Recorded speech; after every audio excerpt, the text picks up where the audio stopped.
Pero Piti, nakakatuwa naman sumali ka hello po dito. sa inyo lahat, mga palalabs ko. Ano ba yan? Kasi nakita mo sumali si Lassie dito. Yes po. Kaya ba sumunod ka na rin? Sumali ka na rin? Yeah, syempre, sumasali ko ngayon kasi gusto ko pong ipakita lahat. Hindi lang kay Lassie at saka kay kundi para din naman ipakita yung totoong talent ko rin po dito sa Kalok Alive. Oo. Pero kanina, ang ganda ng talent mo. Nag-vlog ka ng vlog, ha? Kailangan po para Kailangan. naman po duwagdag yung mga viewers. Yes. at saka Pakiulit nga. Ano nga Pakiulit vlog ano yung mo? vlog mo, channel mo. Okay. Please subscribe my YouTube channel. Bakit? Nakalimutan na Bakit nagsasalita ka lang hingal na hingal ka? Kasi napagod siya doon sa ginagawa. Napagod siya sa washing Pagod machine. sa ka-perform at saka sa washing machine. Okay, ano yung vlog mo ulit? Okay. Please subscribe my YouTube channel. Subscribe niyo po ako dyan. Petit TV po. Yun. Gusto mo ba ng tubig, Petit? Awag na. Okay na po. lang? Oo, Okay relax Hindi ka ako lang. pa hinihingal eh. Yung- yan. Oo, yan. Impainumin natin siya. Gusto mo Petit. magpa-BB? Kasi baka... Huwag na. Painumin na yan. Painumin na lang. Okay ka lang, ha? Oo, itubig. Oo. Kasi imumog mo na. Oh, yan. May tubig na yung washing machine. Ayan, pwede na ulit mag-washing machine. Petit, gusto namin malaman, Petit. Oh, ano yun? Si Lassie tsaka si MC kaibigan mo, di ba? Ah, yes. Sino sa kanila ang mas mabait? Para sa akin po, wala babait sa kailan daw. Pero joke lang yun. Baka aasahin nila na pinagkaisahan ko sila. Siyempre, silang dalawa. Walang Ayun. pinipiling kundi silang dalawa yung mabait para sa akin po. Yan. Pero sa inyong tatlo, sino ang pinakamataas ang talent fee?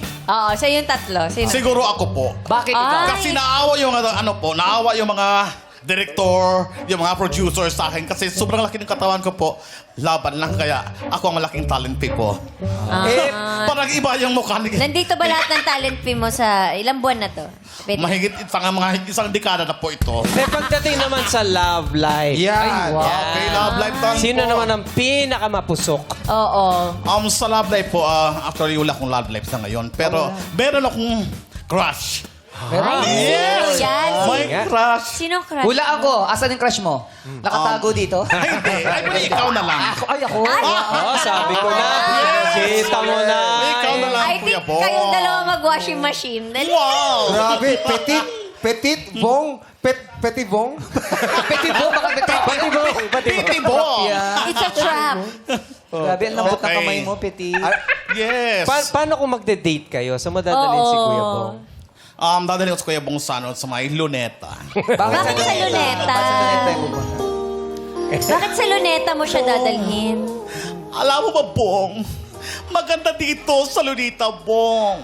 Lunita. Makikita mo yung tinatawag na ang liwanag ng buhay.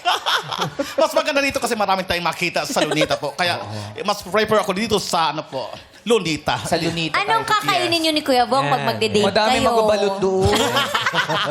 Kung meron kanta na para kay Kuya Bong, pa siguro yung Kung Ako Na Lang Sana. Pwede ba sample? Ay, sampulan mo naman. si Pero Kuya pero Bong. habang kinakanta mo, pwede magtinginan kayo. Oh, yan. Gusto ko yan eh. Yes. Sige. Huwag ka lumayo. Lapit Sige, ka kanta mo, lang. kanta. Bong, lapit ka. Maganda. Oh, yan. Kakanta lang ba't na sobrang lapit? Oh, yan. Go. Sige, kanta ka na. Kung ako na lang sana ang iyong minahal, di ka na muling mag-iisa. Biglang bubukas. Kung ako na lang sana ang Biglang iyong bubukas ang minahal, washing machine. Di ka na... Nakuryente mo. Washing machine ba yung kala kong bagyo? Nakuryente si Bo. Napaka